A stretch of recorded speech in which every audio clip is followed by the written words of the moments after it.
내 이름은 알아. 탐정이다.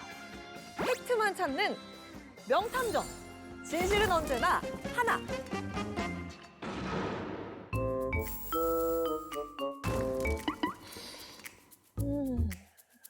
그런 거였어. 아니, 답답한 정보에 시원한 사이다 한 캔으로 뻥! 저희가 뚫어드릴게요. 팩트만 초보 해상도로 보여드리는 시간, 유사이다 팩트 기상도 지금 시작합니다. 먼저 민생 안정 전선입니다. 주택연금 들면 집 뺏긴다? 이런 허위 정보 때문에 주택연금 주변에 오해적 기압이 형성되고 있는데요. 과연 팩트는 무엇일까요? 노후를 지켜주는 우산인지, 괜한 불안만 키우는 먹구름인지 확실하게 확인해 보겠습니다. 이어서 기상정보 전선입니다. 이번 장마 역대급이라던데? 예보 변동성이 커지면서 정보 신뢰도에 대한 국민들의 혼란 지수가 천둥 번개를 동반하고 있습니다. 기상 예측은 왜 달라질 수밖에 없는지, 자꾸 바뀌는 정보 속에서 뭘 믿고 봐야 하는지 핵심만 쏙쏙 골라드리겠습니다. 마지막은 생활비 절감 전선입니다. 교통비가 나갈 때마다 지갑이 먼저 나 오늘 좀 힘든데 이렇게 말하고 있는 요즘 모두의 카드가 밝은 햇살을 비추고 있습니다. 과연 얼마나 실질적인 혜택이 있는지, 어떻게 쓰면 제대로 이득인지 놓치기 쉬운 포인트까지 꼼꼼하게 살펴보겠습니다. 지금까지 오보는 걷어내고 팩트는 밝혀주는 유사이다 팩트 기상도였습니다.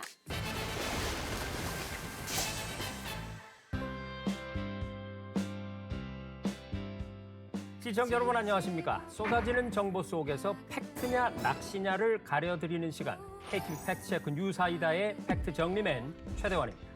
여러분 안녕하세요. 답답한 건 못 참고 헷갈리는 건 그냥 못 지나치는 팩트 족집게 강아랑입니다. 오늘 저희와 함께 이거 사실입니까?를 함께 짚어주실 전문가를 모셨습니다. 생활 속 제도와 정책을 알기 쉽게 풀어주시는 분이죠. 인하대학교 소비자학과 이은희 교수님 모셨습니다. 어서 오세요. 네, 안녕하세요. 안녕하세요. 인하대학교 소비자학과 이은희 교수입니다. 만나서 반갑습니다. 제가 오늘 불필요한 오해는 바로 잡고 정확한 사실을 아주 쉽게 전달해 드리겠습니다. 네, 이은희 교수님 오늘 명쾌한 해설 부탁드리고요. 자, 요즘에 노후 걱정 정말 많은 분들이 하고 계시죠. 특히 집은 있는데 특별한 소득이 없다 보니까 생활비가 빠듯하다. 이런 분들 사이에서 주택연금 관심이 굉장히 높은데요. 맞습니다. 분명 노후에 도움이 된다고는 하는데 가입하면 집이 날아간다. 자녀에게 유산으로 물려줄 수 없다. 이런 무시무시한 말이 막 돌아다니거든요. 그래서 오늘은요, 겁부터 주는 소문 말고 주택연금을 둘러싼 진짜 팩트부터 확인해 보겠습니다. 네. 한국주택금융공사 주택연금처의 김윤수 처장님 나오셨습니다. 어서 오세요. 어서 오십시오. 안녕하세요. 한국주택금융공사 주택연금처의 김윤수 처장입니다. 만나서 반갑습니다. 요즘 주택연금에 대한 관심이 높아지다 보니까 유튜브를 보면 많은 잘못된 정보들이 돌아다니고 있는데요. 오늘 시청자분들께 시원한 팩트를 알려드리도록 하겠습니다. 네, 처장님 나와주셔서 아주 든든하고요. 그러면 본격적인 팩트체크에 앞서서 우리 답답한 속부터 제대로 한번 풀어봐야 하지 않겠습니까? 이럴 땐 뭐가 필요하죠? 네, 답답함은 제로, 청량함은 100% 바로 뉴사이다죠. 그렇습니다. 우리 사이다 한 캔 시원하게 들이켜고 시작하겠습니다. 준비되셨죠? 하나, 둘, 셋.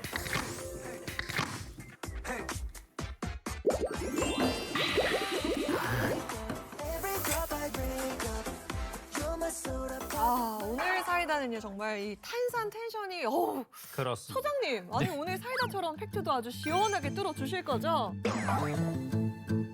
네, 시청자의 답답함과 궁금증 싹 날려드리겠습니다. 와, 벌써부터 싹 날아가는 듯한 그런 기분이 드는데 팩트 족집게인 제가 어김없이 팩트 검증에 들어가도록 하겠습니다. 일부 온라인과 콘텐츠에서 주택연금에 가입하면 집 소유권이 국가로 넘어간다. 이런 주장이 있거든요. 처장님, 이거 사실입니까? 사실이 아닙니다. 가입자가 원하시면 소유권을 그대로 유지하는 방식으로 가입을 하실 수도 있고요. 유지하는 가운데 이사를 가실 수도 있고 또 해지를 하실 수도 있습니다. 그렇군요. 그러니까 내 집인데 갑자기 남의 집이 되는 그런 제도는 아니라는 말씀이군요. 맞습니다. 이 팩트 하나만 들었는데도 벌써 마음이 좀 편안해지지 않습니까? 자, 그렇다면 주택연금은 어떤 구조의 제도인지 또 가입하면 무엇을 얼마나 받게 되고 어떤 권리가 유지되는지 저희 팔순 어머니께서도 좀 이해하실 수 있게 쉽게 설명을 좀 부탁드립니다. 네, 주택연금은 집을 소유하고 계신 분들이 집을 담보로 맡기고 자기 집에 거주하면서 평생 동안 매달 연금처럼 주택연금 수령액을 받게끔 하는 그런 제도입니다. 네. 평생 동안 매달 월급처럼 받으시기 때문에 안정적인 생활이 가능하시고요. 그렇죠. 갑자기 목돈이 필요하실 때는 네. 수시로 인출을 하실 수도 있으십니다. 다만 가입하실 때는 두 가지 자격 요건이 필요한데요. 네.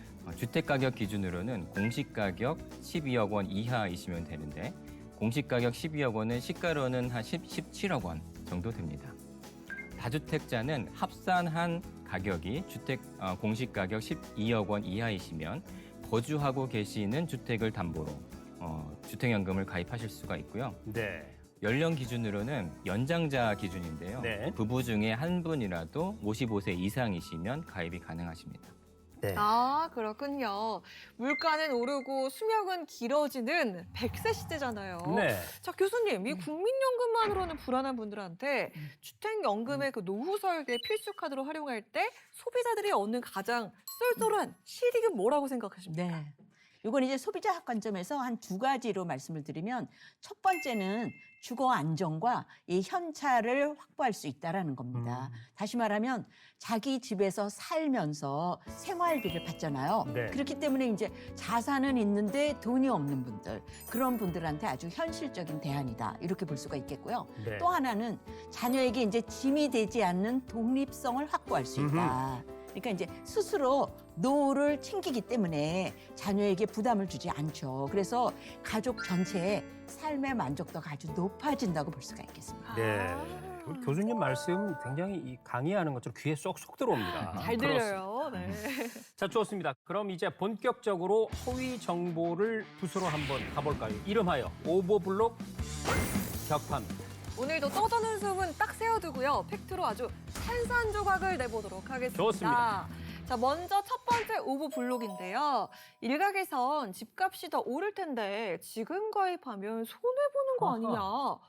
이런 얘기 먼저 하시는 분들 주변에 꼭 있습니다. 그렇게. 처장님, 이거 정말 손해일까요? 실제로는 부부 모두 돌아가신 이후에 주택을 처분해서 그동안 받으셨던 연금보다 그 가격이 더 많으면 그 남는 부분은 자식들에게 돌려드리고 있습니다. 네, 그렇기 때문에 꼭 손해라고 보실 필요는 없을 것 같고요. 주택 가격이 올라가면 월 수령액도 높여줘야 되는 거 아니냐 이런 얘기를 많이 하시는데요. 만일 그 주택 가격에 따라서 월 수령액이 조정되는 그런 상품을 만든다면 네. 현재 월 수령액은 미래의 집값 상승분을 미리 당겨서 반영한 부분이 있기 때문에 그것을 빼고 시작해야 되기 때문에 현재보다 굉장히 낮은 수준에서 출발해야 한다는 그런 문제점이 있고요. 두 번째는 그 집값이 떨어질 수도 있잖아요. 그렇죠. 그렇게 되면 월 수령액을 같이 떨어뜨려야 되는데 그렇게 되면은 평생 동안 노후 생활비를 보장하겠다는 주택연금의 그 취지에 맞지 않는 그런 부분도 있습니다. 그렇군요. 자, 그럼 시청자 여러분, 주택연금은요, 손해를 보는 제도가 아니라 내 노후를 위한 안정적인 소득을 확보하기 위한 제도입니다. 첫 번째 오버블록 아주 시원하게 정리하겠습니다. 네. 불주먹이에요, 오늘은. 아, 뜨거워! 아, 뜨거워! 갑니다! 하나, 둘, 셋! 격파! 격파!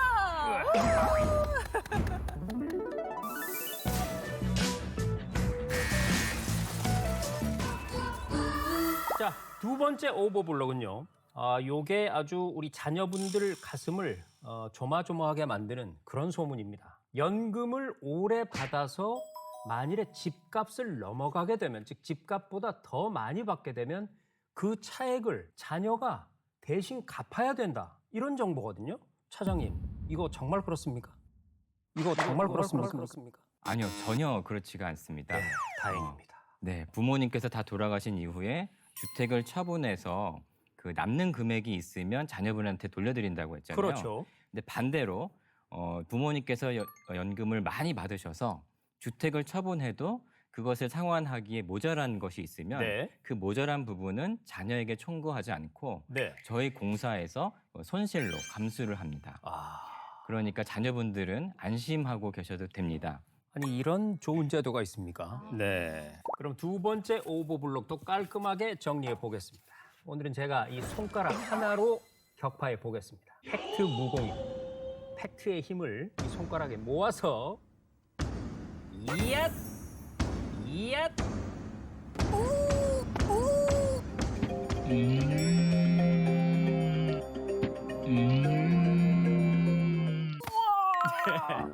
와, 밀려가는데요? 힘이 너무 세신 거 아니에요? 타이밍을 좀 못 맞추니까 말이 많아지죠. 맞습니다.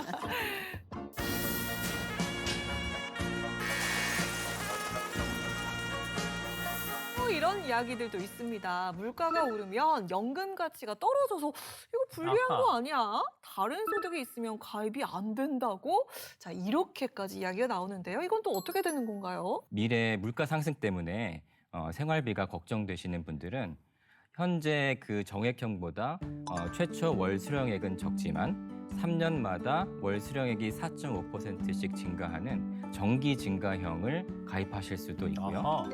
주택연금의 가입 자격은 소득하고는 상관이 없고요.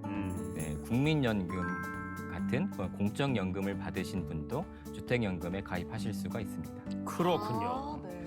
자, 그럼 교수님 하나 여쭤볼게요. 이렇게 네. 제도적인 안전장치가 돼 있긴 하지만 사실 막상 내 집을 담보로 맡긴다는 게 부담이 되는 건 사실이거든요. 맞아요. 그래서 상속 문제나 이런 걸로 가입을 고민하는 분들께 좀 조언을 좀 해주실까요? 네.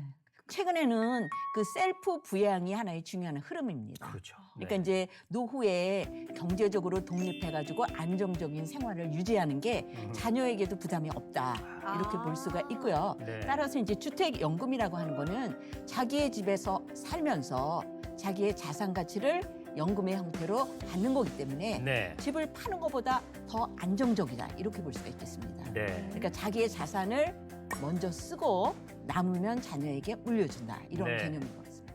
네, 오늘 얘기를 들어보면 들어볼수록 주택연금은 정말 매력적인 제도라는 생각이 듭니다. 그런데도 그걸 어찌 아시고 최근에 가입자 혜택을 확 늘리는 방향으로 제도를 또 많이 개선했다고 들었습니다. 자, 차장 우리 시청자분들이 무릎을 치실 만하도록 무엇이 바뀌었는지 설명 한번 해주시죠. 네, 이번 주택연금 개선 방안의 핵심은 주택연금의 월 수령액을 인상하고 초기 가입 부담을 완화하면서 이용하실 때 편의성을 제고하는 것이었습니다. 네.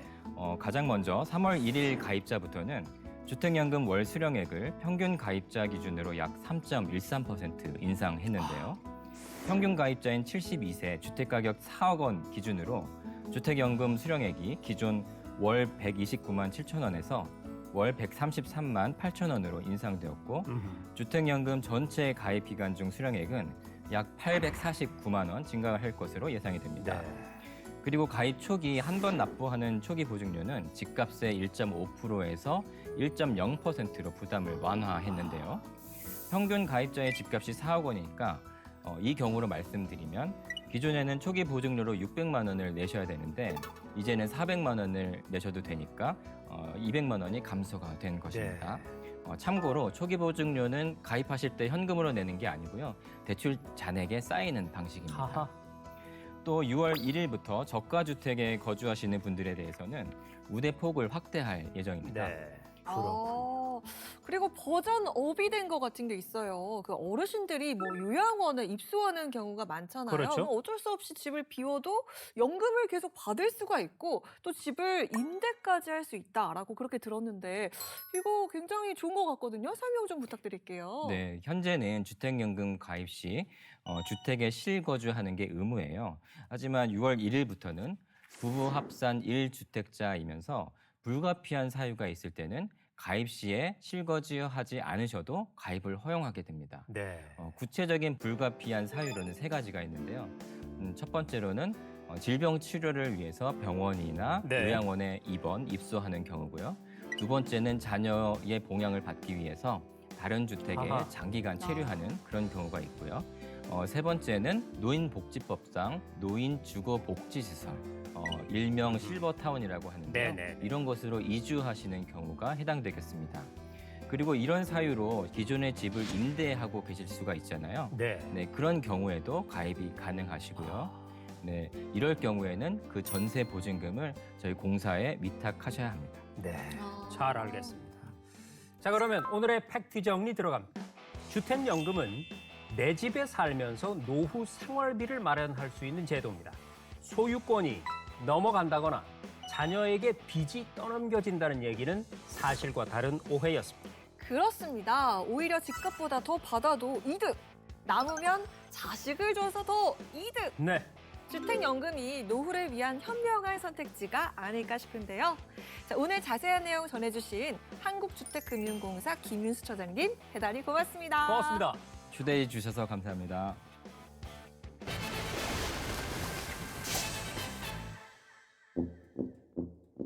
애들은 가라, 애들은 가라. 날이면 날마다 오는 게 아닙니다. 자, 드디어 왔습니다. 아니, 강혜커, 왜 이렇게 신이 났어요? 아니, 눈빛을 보니까 거의 뭐 사냥 들어가기 직전에 사냥꾼 눈빛이네요. 드디어 왔거든요. 아니, 그동안 OX 퀴즈 할 때 사장님은 문제만 딱딱 내시고 저만 혼자 정말 긴장 많이 했었거든요. 근데 오늘은 제가 문제를 내고 사장님이 당황하실 수 있는 그런 차례가 왔거든요. 드디어 이런 순간. 네. 하지만 좋습니다. 제가 또 상식 하나로 이 자리에 온 사람 아니겠습니까? 한번 내보시지요. 네, 이 날씨 요정이 드리는 날씨 OX 퀴즈입니다. 먼저 첫 번째, 장마전선은 정확히 맞는 용어다. 정답은? 이건 오로 하겠습니다. 네, 과연 그럴지 잠시 후에 알아보도록 네. 하고요. 자, 다음 문제입니다. 슈퍼 엘니뇨는 공식 용어다. 슈퍼 엘니뇨. 이것도 보도에서 분명히 들어본 것 같긴 한데 왠지 아니니까 문제를 냈을 것 같기도 하고요. 그래서 요건 X로 가겠습니다. 네, 오늘 OX 퀴즈는요, 이렇게 두 문제였습니다. 그렇습니까? 네. 정답은 잠시 후에 알아볼 텐데요. 자, 오늘 제가 이렇게 날씨 퀴즈를 낸 이유는 최근 SNS를 중심으로 올여름 한 달 내내 장마다. 자, 이런 말이 너무 많이 돌고 있기 때문입니다. 저도 봤습니다. 장마, 슈퍼 엘니뇨. 사실 듣기만 해도 슈퍼 우산을 준비해야 되는 게 아니냐 이런 생각이 들거든요. 과연 사실일지 기상청의 우진규 통보관을 모셨습니다. 어서 오십시오. 어서 네, 오세요. 안녕하십니까.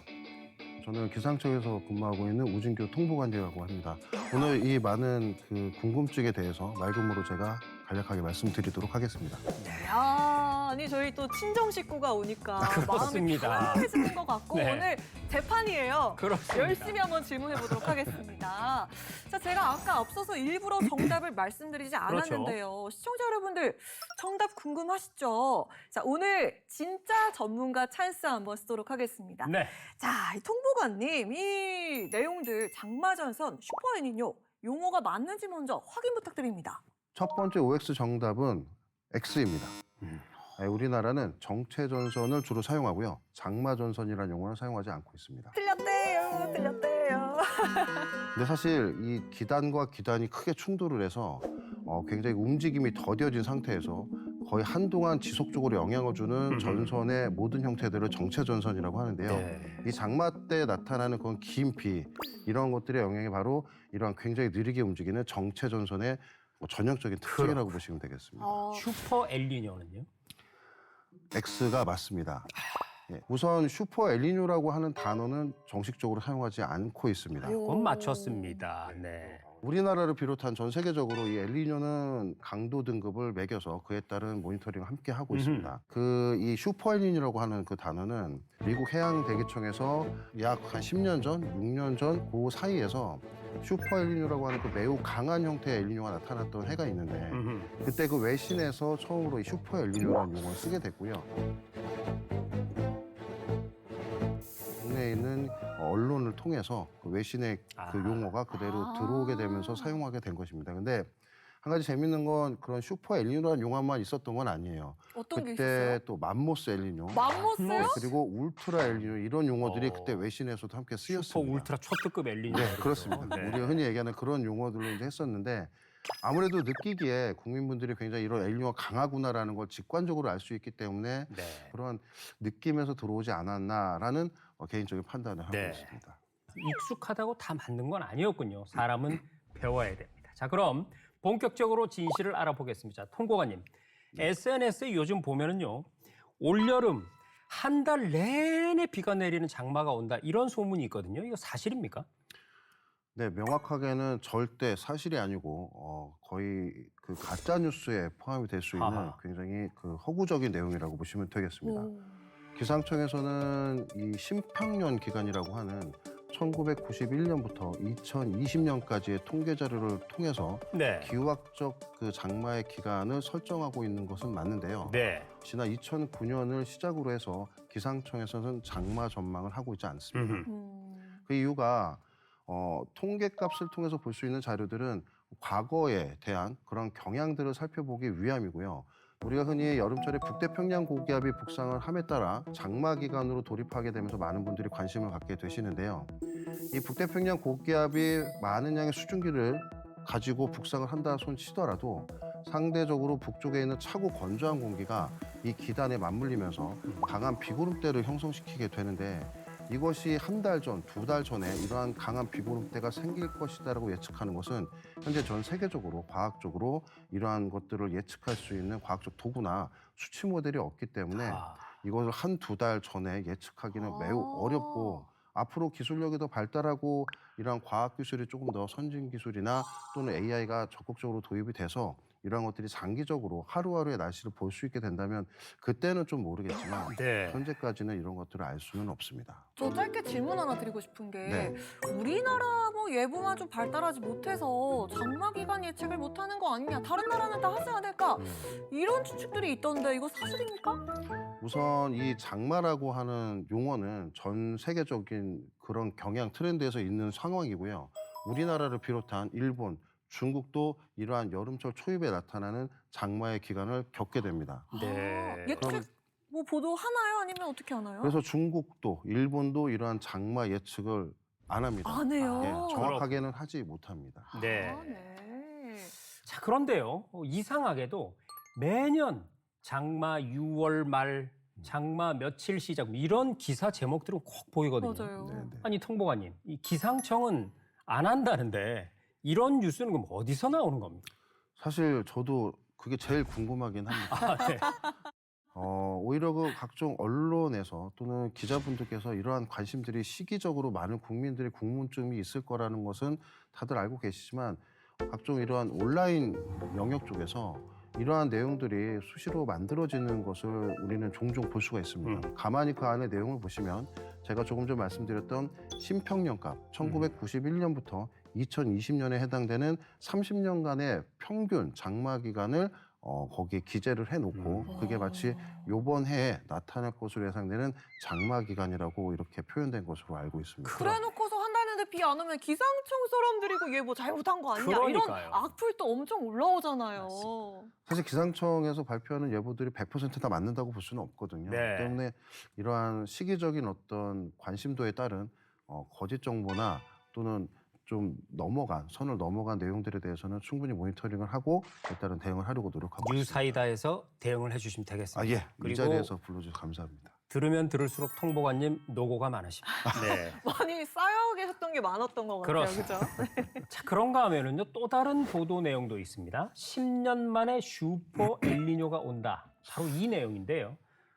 슈퍼 엘니뇨가 통보관님께서는 공식 용어가 아니라고 하셨는데 이런 얘기는 또 어떻게 봐야 되는 건가요? 현재는 우리나라를 비롯한 이 태평양을 중심으로 엘니뇨 현상을 분석하는 그 지역을 보면 아직까지는 중립 상태에 이르고 있습니다. 다만 우리나라 그리고 미국 해양 대기청 그리고 이 세계 기상기구에서 전망을 하고 있는 앞으로의 이 경향은 여름철로 접근할수록 점차 엘니뇨 경향으로 접어들 가능성이 크다라고 이렇게 분석하고 발표를 한 바가 있습니다. 다만 아직까지 이 엘니뇨가 얼마나 강할지에 대한 부분들은 조금 더 이 해양의 수온 변화와 주변에는 여러 가지 대기 현상들을 토대로 앞으로 강도가 어떻게 될지를 예측을 해야 되는데 아직까지는 그 자료가 충분치 않아.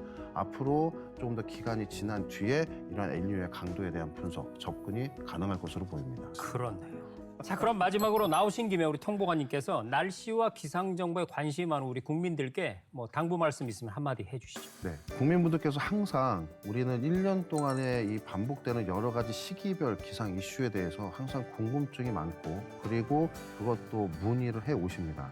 앞으로도 이러한 날씨가 궁금하고 또는 앞으로의 위험 기상에 대해서 걱정이 되시는 부분들이 많다고 하시면 저희 기상청의 문을 항상 두드려 주시고 저희가 그에 따른 항상 즉각적인 답변을 드릴 수 있도록 노력하도록 하겠습니다. 기상청 국민분들께서 많은 관심과 믿음 가져주시길 부탁드리겠습니다. 네, 잘 알겠습니다. 그럼 여기서 오늘 팩트를 정리해 보겠습니다.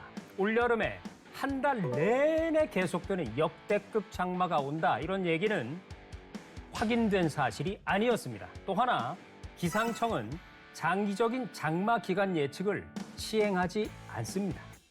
정확한 날씨 정보를 원하신다면요. SNS에 떠도는 가짜뉴스가 아닌 기상청 날씨 누리를 휴대전화 홈 화면에 띄워보세요. 네.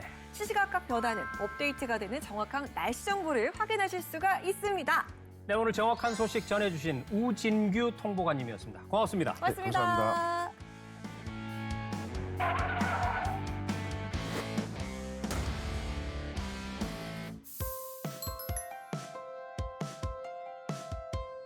일부는 사실입니다.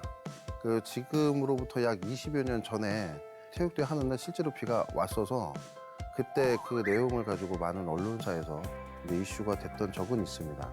근데 이러한 것들이 비 오는 날을 못 맞춰서 그렇게 됐다기보단 우리가 한두 달 전에 또는 두세 달 전에 만들었던 그 일정 자체가 공교롭게 비가 오는 날 시행이 됐기 때문에 그런 어떤 우연적인 내용들이 있었고요. 기상청이 갖고 있는 어떤 신뢰와 어떤 그런 믿음을 유지시키기 위해서는 체육대회를 하지 않겠죠, 그렇게 되면. 그래서 요거는 하나의 그냥 가십거리로 여전히 남아있는 옛날 유화 같은 그러한 느낌이라고 보시면 되겠습니다. 기상청을 비롯한 여러 가지 민간 사업체에서 각각의 분석을 통해서 서로가 내는 부분들이기 때문에 조금씩 다를 수 있습니다. 특히나 요즘에는 외국 앱을 통해서도 우리나라 국내 예보 정보를 수집하시는 그런 많은 분들이 계세요. 이것은 예보관이 생산하는 예보가 아니라 단순한 특정한 수치 모델에서 생산된 자료를 보기 좋은 인터페이스에 넣는 형태이기 때문에 사실 예보라고 하기보단 예측 자료에 가깝습니다. 그래서 이 내용들은 금방금방 변경이 되기 때문에 정보를 보시고 미래에 대한 어떤 행동 결정을 하시기에는 조금 무리가 있는 자료다. 이렇게 보시면 되겠습니다. 국민분들이 서로가 사는 지역들이 많이 떨어져 있다 보니까 어디에서 나타난 현상이 어디의 지역에 계신 분들은 또 체감을 하시기가 어려워요. 예를 들면 지난 그 흰난로 태풍이 왔을 때 그때 이 남부지방과 이 포항, 부산들은 엄청나게 그 큰 피해를 입었기 때문에 굉장히 안타까운 상황이었었는데 그때 이 경기 북부나 이쪽에 계신 분들은 그런 바람 체감조차 못 하셨거든요. 그래서 아침에 일어나서 태풍은 무슨 태풍이냐고 이러한 난리법석을 유난히 떤다라는 그러한 느낌으로 아무것도 아닌 것에 대해서 이 경각심을 갖지 못하는 부분들이 있습니다. 그래서 저희가 내는 정보를 좀 믿어주십사 하는 거는 저희가 뭘 잘해서라기보단 그게 국민분들의 생명과 재산을 지키는 가장 중요한 일과 직결되기 때문에 그렇거든요. 항상 그 부분에 귀를 기울여 주시고 저희를 믿어주시는 것이 항상 저는 그런 게 제일 중요하다고 봅니다. 네, 이렇게 기상청 통보관으로부터 시청자 여러분들을 대신해서 날씨와 기상청에 대한 궁금증을 따로 들어보는 시간이었는데요. 네. 야, 이 세간에 떠돌던 속설부터 일상 속 날씨 관련 소소한 지식까지 쌓이는 시간이 되셨길 바랍니다. 네, 계속해서 우리 생활에 실질적인 도움이 되는 좋은 정책을 알아보는 시간이죠. 굿뉴스 굿정책 시간입니다. 이번 주에는 확 줄여주는 정책을 알아보겠습니다. 아니, 확 줄인다고요? 그렇습니다. 뭐 허리둘레나 뱃살 줄이는 건가? 뭘 줄인다고 확 줄이는 거죠? 물론 그것도 줄여야겠지만 오늘 줄여드리는 건 바로 교통비입니다. 모두의 카드 얘기인데요. 어떤 건지 자세히 한번 알아보겠습니다. 한국교통안전공단의 김민석 팀장이 나오셨습니다. 어서 오십시오. 네, 안녕하세요. 한국교통안전공단의 김민석입니다. 오늘 교통비 아끼는 맛을 제대로 알려드리겠습니다. 오늘 이 교통비 줄이는 비법을 이야기를 해주신다고 저희가 들었거든요. 여기서 먼저 확인을 좀 해보고 넘어갈 게 있습니다. 네. 이 팀장님은 혹시 한 달 교통비가 얼마나 드시는지 그리고 이전에 비해 확실히 줄었는지가 궁금하거든요. 네, 저는 한 달 평균 한 6만 원 정도 나오고 있는데 모두의 카드를 쓰면서 30% 교통비를 절감을 하고 있습니다. 진짜로 줄었군요. 자, 오늘 교통비를 줄일 수 있는 모두의 카드에 대해서 낱낱이 알아볼 텐데요. 모두의 카드? 들어보긴 했는데 이게 도대체 뭘까? K패스랑 똑같은 거 아닌가? 이런 분들 많이 계십니다. 우선 개념부터 한번 정리를 해주시죠. 네, 그 결론부터 말씀드리면은 K패스와 모두의 카드는 동일한 정책이라고 아하. 보시면 될 것 같고요. 올해부터 이 K패스의 이름이 모두의 카드로 조금 변경이 됐습니다. 그렇군요. 그래서 기존 K패스는 그 모두의 카드 정률제라고 보시면 될 것 네. 같고요. 그다음에 올해 1월부터 추가된 게 모두의 카드 정액제가 추가되었습니다. 그래서 기존 K패스 같은 경우에는 대중교통 이용 금액의 일정 비율 20에서 53% 정도를 저희가 환급을 해주는 제도였다라고 그랬죠. 하면은 모두의 카드 정액제는 그 기준 금액을 초과하면은 모든 그 금액들을 환급해주는 정책이라고 조금 더 기존보다 업그레이드된 정책이라고 보시면 될 것 같습니다. 그렇군요. 그러면 K패스가 모두의 카드 안에 포함이 됐다 이렇게 생각하면 되겠군요. 네, 맞습니다. 그러면 기존의 K패스를 이용하시던 분들은 모두의 카드를 따로 발급하지는 않아도 되는 건가요? 네, 맞습니다. 기존에 K패스를 이용하시는 분들은 자동으로 모두의 카드 혜택을 받으시게 되고요. 그래서 신규로 이제 가입하시는 분들만 추가로 혜택을 더 받으시면 될 것 같습니다. 네. 기준 금액을 초과하는 금액에 대해서 뭐 묻지도 따지지도 않고서 전액 환급을 해준다라고 이야기를 하시니까요. 귀가 번쩍 뜨이는데요. 그러니까요. 자, 교수님. 요즘에 그 MZ 세대들이 굉장히 짠돌이 생활을 하는 게 대세라고 하는데 네. 이 정도면 그 트렌드에 정말 맞는 정책 같거든요. 네, 일단 짠돌이 생활을 MG가 앞장서서 하고 있는데요. 네. 특히 중요한 게 이제 고정비입니다. 아. 이 고정비는 매달 나가는 거기 때문에 이 절약의 키포인트라고 얘기할 수가 그렇군요. 있고요. 예를 들면 신용카드 너무 많이 가지고 있으면 연회비 너무 많이 나가죠. 또 보험도 비슷한 걸 중복해서 가입해 있는 경우도 있어요. 또 요새 구독 때문에 돈이 많이 나가거든요. 그런데 이제 많이 쓰지도 않으면서 여러 개 구독 가입하는 경우도 많이 있습니다. 그런데 이제 교통비도 매달 나가기 때문에 고정비 성격이 크다 이렇게 볼 수가 있는 거죠. 그렇군요. 고정비를 줄여라. 네, 아. 오늘 좀 기억해야겠습니다. 네. 자, 그러면 이제 가장 궁금한 질문을 들어갑니다. 그래서 얼마를 아낄 수 있느냐 이건데요. 자, 팀장님, 앞서 기준 금액을 넘는 부분에 대해서는 전액 환급해 준다고 하셨거든요. 그러면 기준 금액이라는 게 뭐 어느 정도인가요? 네, 저희가 이제 모두의 카드 정액제에는 일반형과 플러스형 이 두 가지 유형이 있거든요. 그래서 저희가 이제 지역과 대상에 따라서 이 기준 금액이 차등적으로 적용이 되고 있습니다. 네. 지역별로 저희가 차등을 둔 이유는 지방에 계신 분들도 실질적으로 혜택을 받으실 수 있도록 이렇게 저희가 차등적으로 기준 금액을 설정을 했고요. 수도권 같은 경우에는 일반형을 탔을 경우에는 62,000원, 지방권은 55,000원, 지방 지역에서도 조금 더 낙후도가 떨어지는 부분들이 있거든요. 그래서 이 지역들은 5만 원, 그다음에 특별 지원 지역까지 해서 45,000원 이런 식으로 좀 차등을 두고 있습니다.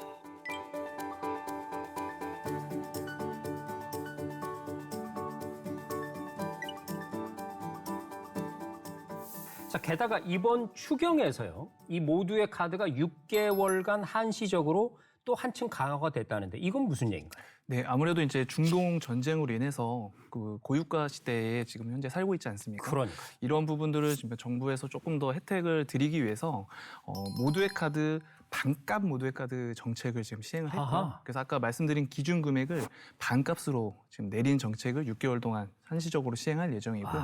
그 출퇴근 시간을 피해서 이용하시는 분들한테는 조금 더 인센티브를 드리는 시차 시간제 제도를 이번에 강화했습니다. 야, 그렇군요. 아까 직접 교통비를 30% 줄였다 이렇게 말씀하셨는데요. 자, 교수님, 이렇게 아낀 교통비가 단순히 그 아끼는 것을 넘어서서 다른 소비로 이어질 수 있겠다라는 생각이 들거든요. 네, 그렇죠. 이 교통비는 직장 갈 때 교통비 안 쓸 수가 없으니까 고정비 성격이 있거든요. 그래서 매달 나갈 수밖에 없는 돈인데 이게 이제 절약이 된다 할 것 같으면 꼭 필요한 거 그런 거를 못 샀다가 요거 아낀 돈으로 살 수가 있으니까 이게 이제 소비 활성화 또 전체적인 경제의 순환에 도움이 크게 된다 이렇게 볼 수가 있는 거죠. 그렇습니다. 네. 교통비에서 모두의 카드로 아낀 돈으로 다른 곳에 요긴하게 쓸 수 있다. 이런 말씀입니다. 자, 교수님, 그래서인지 이 모두의 카드 이용자 수가 500만 명을 일단 넘었고요. 네네. 최근에 더 급격히 늘어나고 있다죠? 네네. K패스는 2024년 5월에 처음 도입이 됐습니다. 네. 그런데 이제 최근에 올해 1월부터 이게 이제 모두의 카드로 개편이 되면서 일정 기준을 넘어가면 전액 환급을 하는 네. 정액형으로 바뀌면서 정말 사람들이 많이 가입을 했습니다. 네. 그래서 최근에 가입자가 대폭 늘어가지고 6개월 만에 100만 명이 늘어나서 아. 지금 500만 명을 돌파를 했습니다. 네. 어마어마합니다. 네. 이쯤 되면 정말 나만 없네 이렇게 그렇습니다. 생각하시는 분들 계실 네. 텐데요. 이 모두의 카드 뭐 어떻게 하면 가질 수 있는지 좀 설명 부탁드릴게요. 네, 그 모두의 카드 혜택을 받으실 거면은 우선은 이제 본인에게 맞는 모두의 카드를 검색을 하셔서 뭐 신용카드든 체크카드든 선불카드 이 중에 마음에 드시는 걸로 이제 하나 카드 발급을 받으시고요. 그다음에 중요한 거는 카드 발급에서 끝나는 게 아니고 꼭 모두의 카드 앱 어플리케이션이나 그다음 홈페이지에 가입을 하셔야지 그래야 그 카드를 등록해 주셔야지만 이 혜택을 받으실 수 있습니다. 네. 마지막으로 이 중동 사태로 모두 어려운 그런 상황이잖아요. 교통비 부담을 더 크게 느끼는 국민들에게 꼭 전하고 싶은 말이 있다면요? 네, 저희 정부와 한국교통안전공단에서는 이번 중동 사태로 인해서 고유가 부담에 그 많은 부담을 느끼시는 분들한테 저희가 이제 교통비라도 부담을 덜어드리기 위한 정책들을 지속적으로 펼쳐드리고 있습니다. 그래서 주변에 아직 이 정책을 모르시는 분들이 더 많은 것 같더라고요. 그래서 그런 분들은 적극적으로 홍보해 주셔서 이 많은 혜택들을 다 같이 누릴 수 있도록 이렇게 홍보해 주시면 좋을 것 같습니다. 감사합니다. 네, 팀장님 말씀대로 우리 모두가 모두의 카드를 알리는 홍보맨이 되도록 하겠습니다. 이번 주 굿 정책은요. 교통비 삼행시로 팩트를 정리합니다. 운 띄워주시오. 교통비 아끼는 똑똑한 선택. 통! 통 크게 돌려주는 환급. 비교할수록 이득인 모두의 카드. 와, 이번 삼행시 진짜 인정. 감사합니다. 탈수록 돈 버는 모두의 카드. 교통비는 줄고 기분은 오르고. 지금 바로 신청해보세요. 네, 오늘도 세 가지 정책 이슈를 팩트로 짚어봤습니다. 노후를 든든하게 받쳐주는 주택연금부터 날씨 정보 속 과장과 팩트, 그리고 교통비 부담을 확 줄여주는 모두의 카드까지. 결국 헷갈리는 시대일수록 우리를 꽉 잡아주는 건 바로 팩트가 아닐까 싶습니다. 맞습니다. 맞습니다. 정보가 너무 많아서 결정하기가 정말 어려운 요즘인데요. 네. 자, 그럴 땐 고민하지 마시고요. 저희 뉴사이다를 시청하시면 되겠습니다. 자, 오늘 방송 보시고 와, 이건 챙겨야겠다 싶은 팩트 하나쯤은 꼭 챙겨가셨길 바랍니다. 네, 이제 대미를 장식할 시간이죠. 요즘 SNS보다 더 핫하다는 KTV 네. 화장실 명언 시간입니다. 잠시만 기다려 주십시오. 날씨는 예언이 아닙니다. 과학입니다.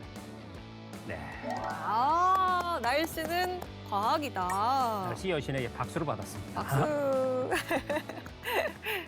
지금까지 KTV 팩트체크 뉴사이다였습니다. 답답한 속을 뻥 뚫어드리는 시간, 저희는 다음 주에 더 시원한 내용으로 돌아오겠습니다. 다음 주에도 뉴사이다에서 만나요. 고맙습니다. 고맙습니다.